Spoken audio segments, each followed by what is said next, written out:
So let me talk about the two things that I feel a lot of Aquarius struggle with. I have here the Page of Cups, a communication when it comes to our emotional state. This is messages of love, okay? And we have as well the Ace of Cups, big, big love coming into the picture.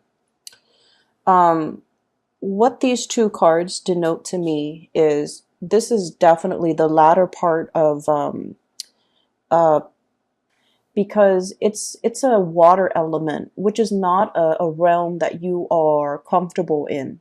It's also your neighboring sign. It's a sign adjacent to you. And in the Pisces energy, we are forced to confront and deal with a lot of emotions we have suppressed. And I feel like that specifically for you guys, that time period was a little bit like wobbly.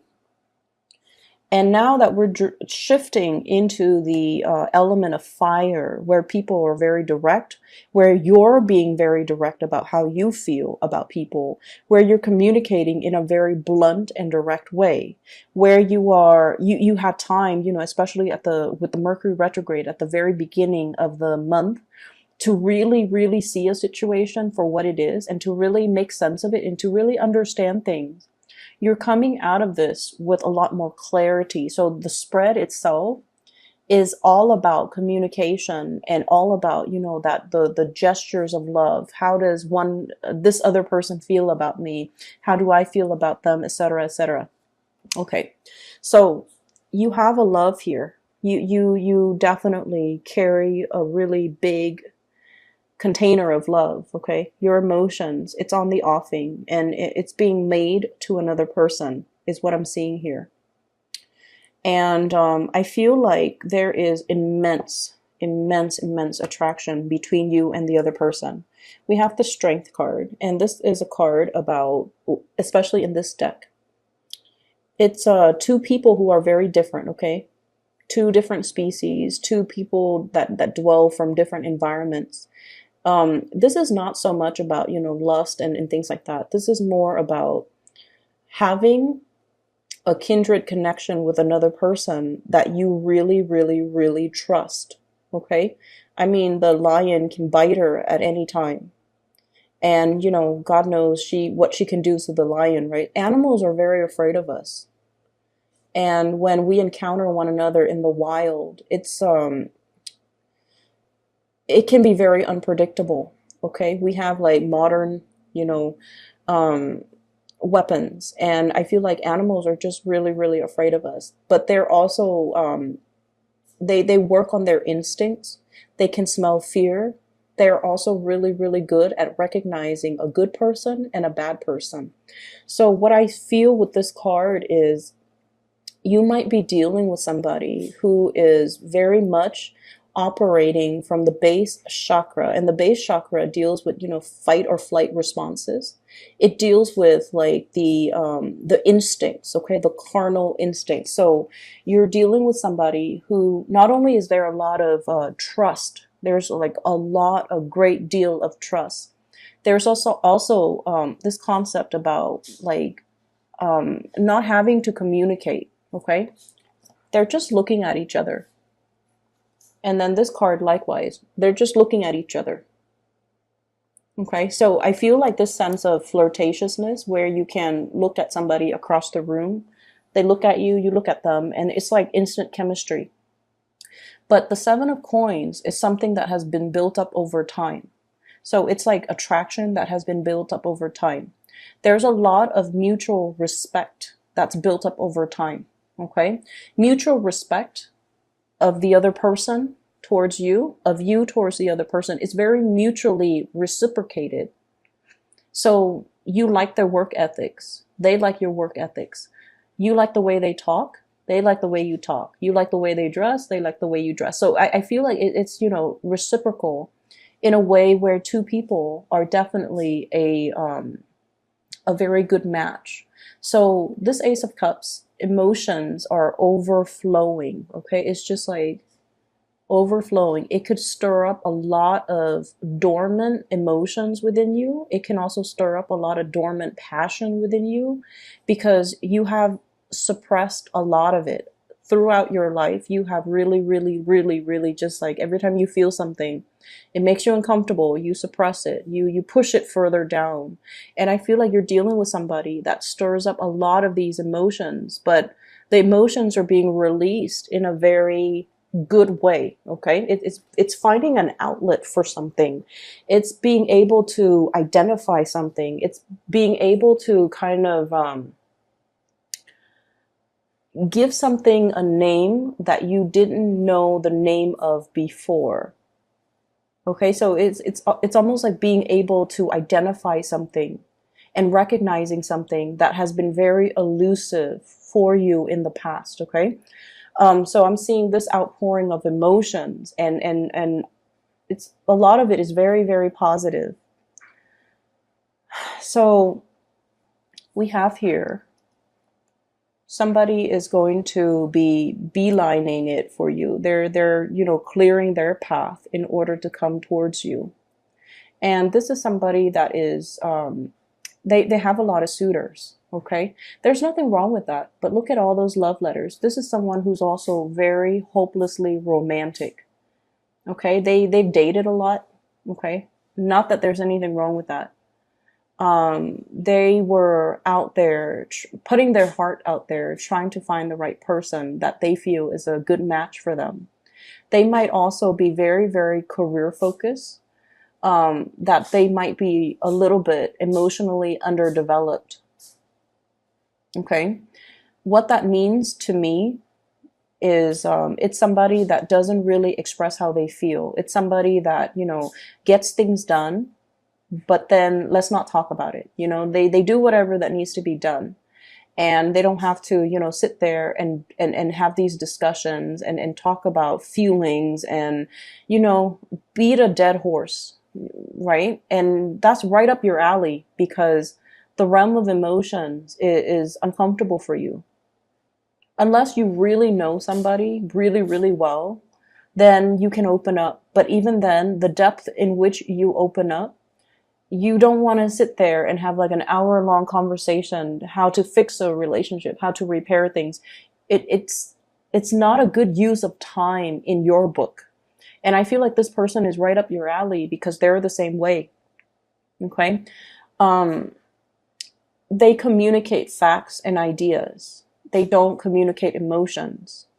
And I feel like there might have been if you're in a relationship with this person, there might have been a situation in the past where you felt like they didn't love you because they get things done. They don't sit there and talk about emotions.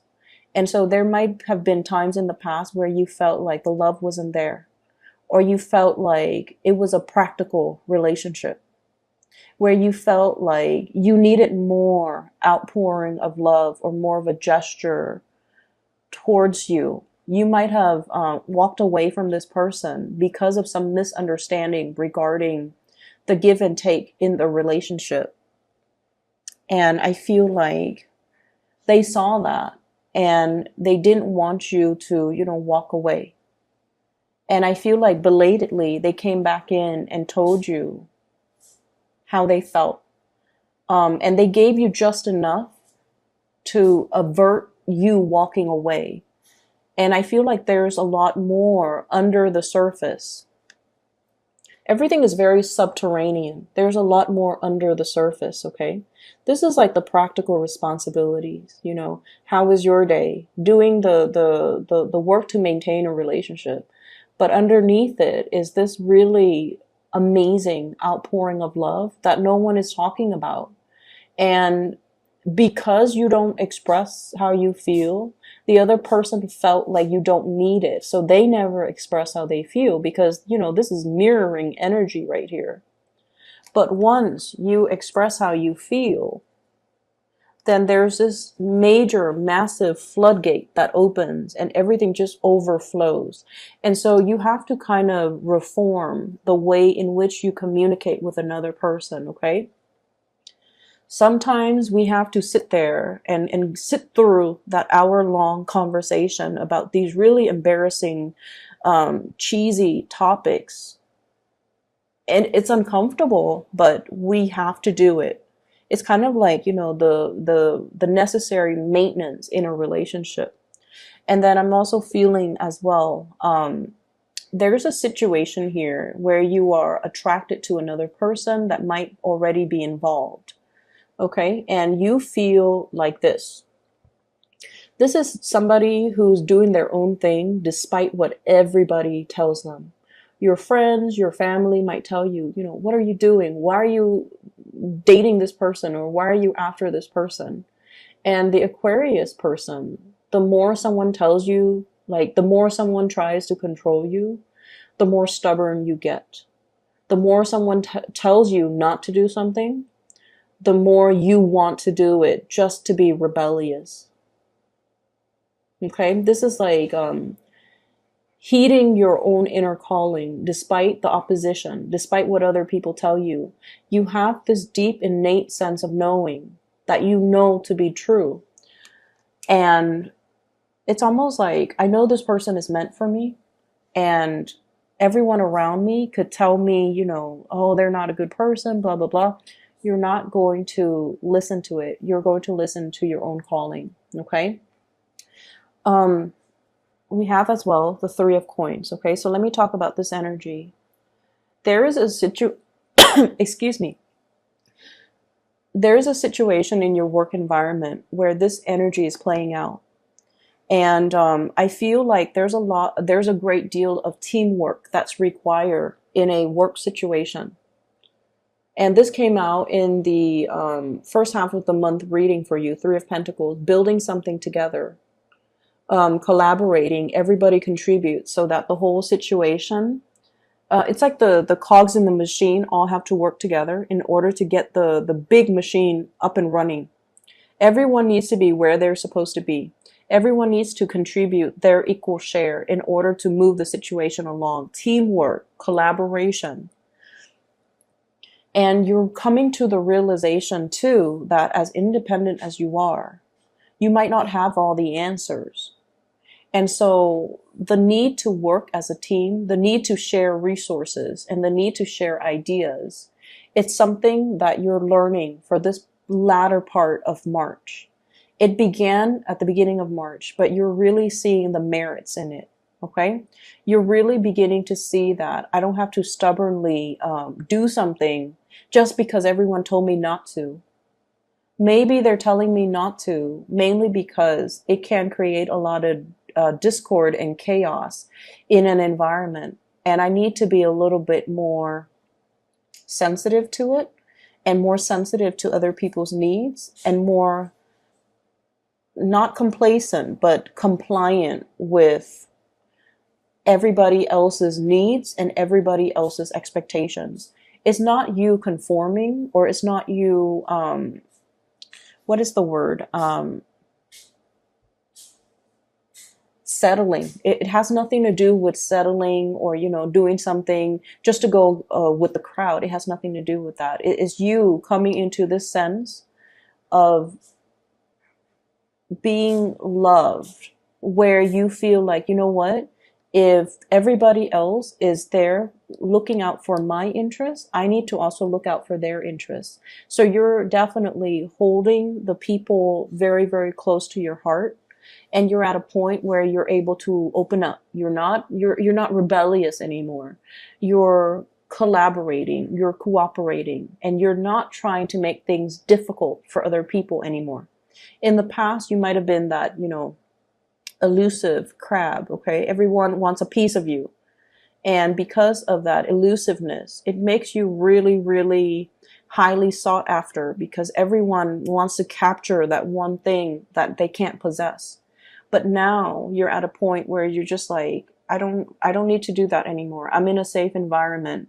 I don't need to, burrow myself in the sand, avoid people, and make things so hard for myself. I'm not in survival mode anymore. I've found a safe environment where I can express myself. where everybody is working towards greatness together. I don't need to, be in that space where I have to be on the defense, where I have to be, 3 or 4 or 5 steps ahead of the game. And so I feel like you're thrust into a higher vibrational environment here. And you feel it. You weren't sure before. You feel it now. And so you definitely can cooperate. However, I do feel like there's somebody in your environment that a lot of people might not like. There's somebody who's a little bit of a problematic child in the work environment. Okay, they do things their way, and they might be a little bit inconsiderate. And I feel like you work really, really well with this person. I feel this person is like difficult, but you work really well with this person for whatever reason. You do your thing, they do theirs. And so you work really well with them. Their energy doesn't aggravate you, and in a way, their quirkiness makes you tolerant or makes you understanding of them because you yourself are very quirky. So this person is not an oddball in your book. This person is pretty unique and pretty cool in your eyes. And so as a result of it, you work really well with this person, even though a lot of people might not. And so I definitely feel you reaching out and bringing this person into the fold so that other people can see the beauty in them that you see. Okay, so I see you doing this for somebody that might have been ostracized by other people, either in their friendships circles or their professional circle, or even they're just a little bit rough around the edges and emotionally underdeveloped. And you're very patiently sanding away their imperfections and making them into something that is like more presentable. Okay, that's what I'm feeling here. And I feel for some of you, this is a romantic interest. And then for others, it's somebody in your work environment who's really, really difficult, rough around the edges, kind of inconsiderate too, but they haven't been made aware of their actions. And I feel like your attention and your kindness and your capability of overlooking all of their very visible flaws, you see the goodness in them, and you're able to bring that out. You're able to bring your best to them, and then as a result, they're able to see the goodness within themselves, and then their defenses kind of go down. Okay, so that's what I'm getting here. I have a very strong Leo energy. This might be a Leo, somebody with strong Leo. So I'm feeling as well air signs, so Aquarius, Gemini, and Libra. Let me talk to you about this air sign, and then water sign, Pisces, Cancer, Scorpio. The problematic element might be more fire or earth, okay? So Taurus, Virgo, Capricorn, Sagittarius, Aries, Leo. But let me talk about this other thing that's coming through. So we have an air sign, Aquarius, Gemini, and Libra. And the Knight of Swords and the King of Swords. This is the evolution of somebody. You're seeing somebody grow. You're watching them. You've known them for quite some time, and you've seen a major transformation in them. Okay, so this is like the process of maturation and the process of growing up. Okay, so you're watching somebody, and this could very well be you. This could, if you're not dealing with an air sign, sun, moon, or rising, this could be your energy. But what I see is we have a person that might have been very hot-headed, okay? Hot-headed in the things that they say. They might have just rushed in, not have explained themselves. They did things and never explained themselves. And as a result of it, people see them like this. People are just like, this person's kind of strange, kind of odd, kind of weird. But then they have really good intentions. They want to fix problems. They want to make a situation harmonious for everybody else. But they're so independent and such a maverick that they never feel the need to explain themselves. And so I feel like over time, you've seen a major transformation in this person. They've mellowed out. They've learned to communicate properly. They've learned to explain their actions and their motives. They've learned to even, not shoot off at the hips. So the swords are are, you know, front facing. Now the swords are kind of on the ground, okay? This person is not resisting or fighting you anymore. And I also feel like you yourself might not be resisting and fighting this person anymore. So it's like a mirroring type of an energy. This person really, really likes your quirkiness, and they like your stick-to-itiveness. They like your drive, your ambition. They like the fact that you are your own person. You trailblaze. You don't follow the herd. So they really, really like a lot of things about you. And I feel in a way, you know, they like they like you because you're unique and because you're very, very honest and very truthful, and you say things because because it's the truth, and you don't really care about how people perceives what you say. So I feel like, you know, you're very authentic, and they really appreciate that and they really admire that. I see you really liking this person. Okay. I'm drawn to this bird here. The bird bringing a little gift to its owner. Okay. And the owner looks a little bit smug, but I feel like this person is definitely there's definitely an attraction, a love. I feel like it's not just physical attraction. It runs very, very deep. It's very subterranean. Unspoken love. Okay. And it's akin to, you know how sometimes you feel really, really strongly for a person, right?